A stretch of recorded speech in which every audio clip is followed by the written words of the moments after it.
എന്നൊക്കെ പറഞ്ഞില്ലേ. ഈ സൂർദാസ് ഫോർ എക്സാമ്പിൾ, അല്ലെങ്കിൽ തുളസിദാസ് കൃഷ്ണഭക്തി ശാഖയോ അല്ലെങ്കിൽ രാമഭക്തി ശാഖയോ ഒക്കെ ആണെങ്കിൽ കബീർദാസ് അങ്ങനെയാണ്. കബീർദാസ് എന്ന് പറഞ്ഞാൽ പരമാത്മാവ്, ആത്മാവ്, ഇതുമായിട്ടുള്ള ബന്ധം, അതുപോലെ ഒരു ഗുരുവിന്റെ പ്രത്യേകത, ഇതൊക്കെയാണ് അദ്ദേഹം പറയാറ്. ലോകത്തെ ഏറ്റവും വലിയ തത്വചിന്തകരുടെ ഒരാളുകൂടിയാണ് അദ്ദേഹം. സ്കൂളിന്റെ പണി കണ്ടിട്ടില്ല. അദ്ദേഹം രാമാനന്ദൻ എന്ന് പറയുന്ന ആൾക്കാരുടെ പ്രശസ്തമായ ഒരു ഗുരുവിനെ ഗുരുവാക്കണമെന്ന് ആഗ്രഹിച്ചതാണ്.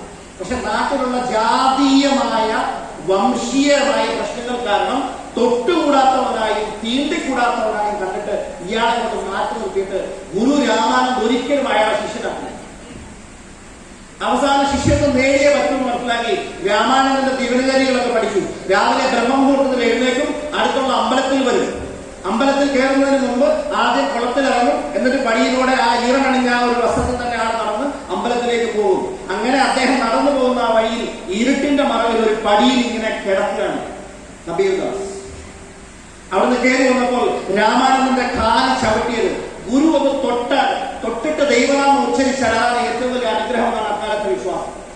രാമാനന്ദന്റെ കാല് ഇദ്ദേഹത്തിന്റെ കബീർദാസന്റെ നെഞ്ചിലാണ് ചവിട്ടിയത്. പടിയിൽ കിടന്നു ആ നെഞ്ചിൽ ചവിട്ടിയപ്പോൾ തന്നെ അദ്ദേഹം രാം രാം രാം ഓർത്ത് വിളിച്ചു. ഉള്ളിന്ന് പേടിച്ചു പോയി. വലിയ വലിയ പാമ്പ് വല്ലതാണോ വിചാരിച്ചിട്ട്. അത് കേട്ടതും ഇയാൾ എടുത്തിട്ട് ഒറ്റ ഓട്ടോ ഓടി. പിന്നെ ആളെ ലോകം കണ്ടില്ല.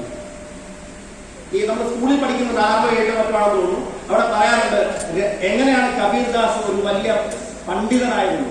പറയാറുണ്ട് നല്ല ആളുകളുമായിട്ടുള്ള സത്സംഗതി എന്ന് പറഞ്ഞത്, നല്ല ആളുകളുമായിട്ടുള്ള കണക്ഷൻ, യാത്രകൾ, അനുഭവങ്ങൾ, അതാണ് കബീർദാസിനെ പണ്ഡിതനാക്കിയത്. ഇന്നും ലോകം രാമാനന്ദനെ ഓർക്കുന്നത് കബീർദാസ് എന്ന് പറഞ്ഞ വ്യക്തി ഉള്ളതുകൊണ്ട് മാത്രമാണ്. കബീർദാസ് കൂടുതലൊന്നും രാമാനന്ദനെ പഠിച്ചിട്ടില്ല. ഇത് കിട്ടിയാലും അതിന് ഗുരുവിന്റെ അനുഗ്രഹമായി